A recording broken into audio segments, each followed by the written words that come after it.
ফলাফল যেমনই হোক, নিউজিল্যান্ডের বিপক্ষে আরও একবার পক্ষপাতিত্বমূলক আম্পায়ারিং এর শিকার বাংলাদেশ। নিশ্চিত দুইটা আউটকে না করে দিলেন ম্যাচ অফিসিয়াল।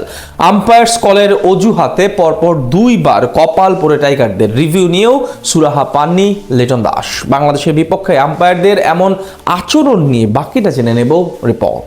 আইসিসির ইভেন্টগুলোতে প্রায় দেখা যায় বাংলাদেশের বিপক্ষে আম্পায়ারদের ভুলভাল সিদ্ধান্ত দিয়ে ম্যাচ হারিয়ে দিতে বা চাপে ফেলতে, কিন্তু সাম্প্রতিক সময়ে দ্বিপাক্ষিক সিরিজেও দেখা যায় এমন চিত্র যার আরো এক জ্যান্ত উদাহরণ হতে পারে আজকের ম্যাচ।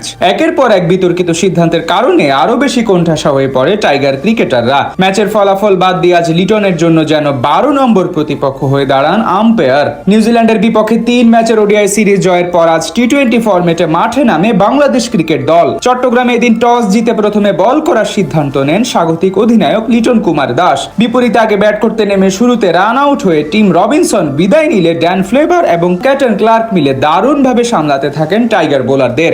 একের পর এক বাউন্ডারি মেরে চাপে রাখেন সবাইকে, আর তাদের কাজটা আরো বেশি সহজ করে দেন আম্পায়ার।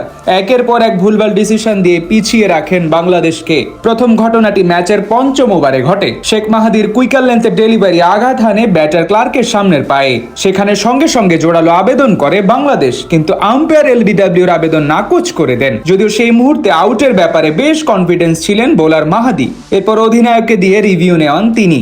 এরপর রিপ্লেতে দেখা যায় মাহাদির বলটি ব্যাটে স্পর্শ না করে সোজা আঘাত হানে ব্যাটারের প্যাডে, এমনকি ইম্প্যাক্ট ইনলাইন এবং বল গিয়ে স্ট্যাম্পেও আঘাত হানে। কিন্তু আম্পায়ার্স কলের কারণে কপাল পুড়ে বাংলাদেশের। এরপর 16তম ওভারে আরো একবার টাইগারদের হতাশ করেন আম্পায়ার গাজী সোহেল। তখন বল করছিলেন রিশাদ হোসেন। এবার তার ফোলার লেন্থের ফ্লাইটের ডেলিভারি জায়গায় থেকে কিছুটা সামনে বেড়ে খেলতে গিয়ে বলের লাইন মিস করেন ব্যাটার নিক ক্যালি। সাথে সাথে এখানেও জোরালো আবেদন করে বাংলাদেশ দল, কিন্তু সেটি নট আউটের সিদ্ধান্ত দেন আম্পায়ার। এরপর রিভিউ নিলে দেখা যায় বল বেরিয়ে যাওয়ার মুহূর্তে ব্যাটের সঙ্গে কোনো সংযোগ স্থাপন করেনি এবং সরাসরি প্যাডে আঘাত আনে। সেখান থেকে বল ট্যাকিং এ দেখা যায় এবারও বল স্ট্যাম্পে আঘাত আনে, কিন্তু আম্পায়ার নট আউট দেয়। আম্পায়ার্স কলে উইকেট বঞ্চিত হয় রিশাদ হোসেন। এই দুটি ডিসিশন যদি বাংলাদেশের পক্ষে আসতো তাহলে হয়তো নিউজিল্যান্ডকে 150-র আশেপাশে আটকে ফেলা যেত। এদিন আরো বেশ কিছু সিদ্ধান্ত টাইগারদের বিপক্ষে যায়। সব মিলিয়ে আজ ম্যাচ অফিসিয়ালরাই স্বাগতিক ক্রিকেটারদের বাড়তি ব্যাকফুটে রাখে, যার কারণে পরপর দুইবার সুযোগ পায় নিউজিল্যান্ড। এদিকে সাগরিকা আজ প্রথমে ব্যাট করতে নেমে ড্যান ক্লেভার এবং ক্যাটন ক্লার্কের অর্ধশতকে 182 রানের বড় পুঁজি পেয়েছিল সফরকারী ব্ল্যাক ক্যাপসরা। জবাব দিতে নেমে সেট হয়ে বিদায় নেন দুই ওপেনার সাইফ হাসান এবং তানজিদ তামিম। আর ইনিংস বড় করতে পারেনি অধিনায়ক লিটন দাস। সেখান থেকে দুই তরুণ ব্যাটার তাওহিদ হৃদয় এবং পারভেজ হোসেন ইমন মিলে লড়াইটা চালিয়ে যেতে থাকেন।